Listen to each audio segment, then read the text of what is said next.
Fire starters. God's Spirit at work in our witnessing and winning.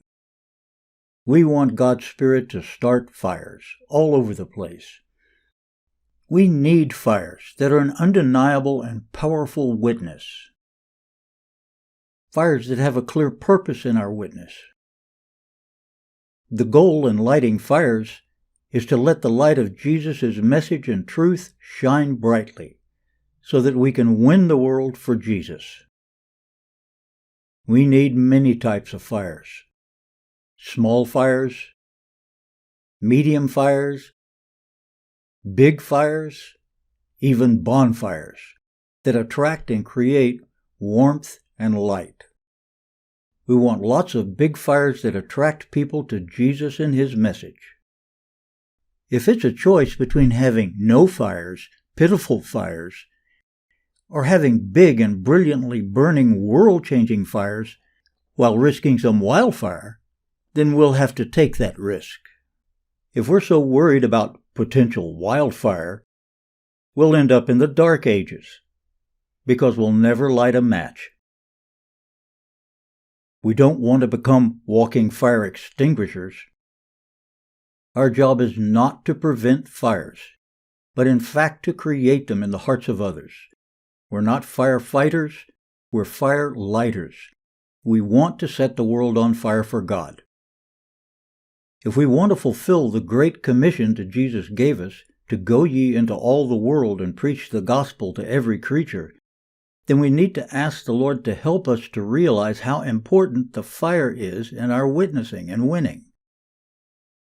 And then be willing to light those fires. The fire that we want is ultimately the Lord, the Spirit of God, infusing us with faith to try new things in our witnessing and winning. You have to follow the Lord and light the fires He shows you to make. You shouldn't be afraid to light a fire or start something new when the Lord is clearly leading you to do so, just because you don't know how it will turn out, or you're worried that it might get out of control. When fire lighting, it's just common sense to regularly monitor your fire to see how it's burning, to see if it's bearing the right results. If at any point